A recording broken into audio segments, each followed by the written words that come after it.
Hey everyone, welcome to Sly Media. This is my review on Mortal Kombat. So I'm gonna start right at the beginning. The beginning part of the movie, we see the epic scene that sets the rivalry between Scorpion and Sub-Zero. As Sub-Zero comes and kills Scorpion's entire family except for one person. So then he kills him, when Sub-Zero kills Scorpion, he ends up leaving. But Scorpion tells him, "Remember this face." And then the Sub-Zero is gone, and his body is gone, and pretty much his spirit is gone. We see Lord Raiden comes, and he saves Scorpion's daughter to set up his heritage, pretty much set up like his origin and his heritage and everything, so his legacy can live on. Then we get to the middle part, we're introduced to Cole Young, the character's protagonist. He's a retired MMA fighter, pretty much was also just trying to get his foot back in the door, trying to get his feet back on and get himself right. And we get introduced also to Jax, who tells him about the Mortal Kombat tournament. It tells him something is coming, like he tries to pretty much they recruit all of them, get introduced to other characters. Now besides Jax, we get introduced to Sonya Blade, Luke Kane, and Cole Leroy, and also Kano. In the epic scene when they see them all recruit, it's pretty much one of the funny, entertaining scenes because of Kano. He's one of my favorite characters in the movie. He's funny from start to finish. He pretty much carried this movie the whole entire time. He pretty much is the comic relief. He owns it. He's everything. He's hysterical in this movie. Very entertaining. And then also, we get to the part where the epic fight scene happens when they're finna battle, which sets up like epic like tournament like a mass proportions. It's just like the fight scene between all of them are just great. Like that was you watch Mortal Kombat or pretty much the fight scenes is epic, awesome and everything. And then we get towards the end where we finally see the rematch between Sub-Zero and Scorpion. It pretty much actually is Cole Young and Scorpion versus Sub-Zero. And the fight scene is so epic, it's so fire. It's the best action sequence of the whole time movie.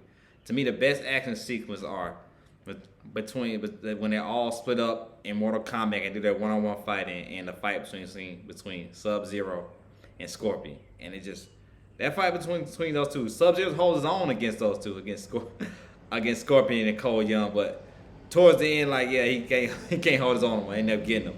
And Scorpion ends up saying Cole Young and his whole entire family. So it's, like I said, then we get to the end, and Cole Young says he's no longer doing 200 fights. He's no longer being MMA fighter anymore. He's going to Hollywood. And then we hit the scene towards the end, they show Johnny Cage, which everybody's asking why Johnny Cage is in the movie. He's coming for the sequel. That's what happened. Johnny Cage will be in the sequel. So we see that, and they also discuss like, oh, another villains will come and they'll have to team up and recruit more people. So like I said, overall I like the movie. Act 6 was A1. Really actually I like the villains more than the heroes in the movie. Like my favorite characters in the movie were actually Sub-Zero, Kano, and Luke Kane. I like Luke Kane just because he's Luke Kane. His powers, he's a star of the other Mortal Kombat movie, the original one. I love Luke Kane, so that's why I liked him in this movie. Just, he's my favorite character. No specific reason anything he did in the movie. I just love him because he's Luke Kane. Also, Kano, like I said, Kano's the comic relief in this movie. He's funny, he's hilarious in this movie. I just love him in this movie. Kano really carries his whole entire movie. So that's why he's my favorite character. It's a shame he does die at the end of the movie, but some way hope maybe they can bring him back. Probably not though. They'll probably have Johnny Cage, and Johnny Cage will fill that void, but Kano really carries the whole entire movie. He's my favorite character of all in the whole entire movie. And then also another thing I like in the movie, Sub-Zero. Sub-Zero just also from start to finish, he is just a badass in this movie. He's fighting, taking out folks, just doing whatever. He's a badass. I love heroes that don't really talk like that. Like just they get straight to business. Like that's how he was in this movie. He didn't have much dialogue, but when he came, it was just on point. His act sequences, his fight scenes were just so epic. So overall, I give this movie a 7 out of 10. It's a good action. I say watch it at home or go see it. It's worth the money. It's worth the time to watch it. You'll love it.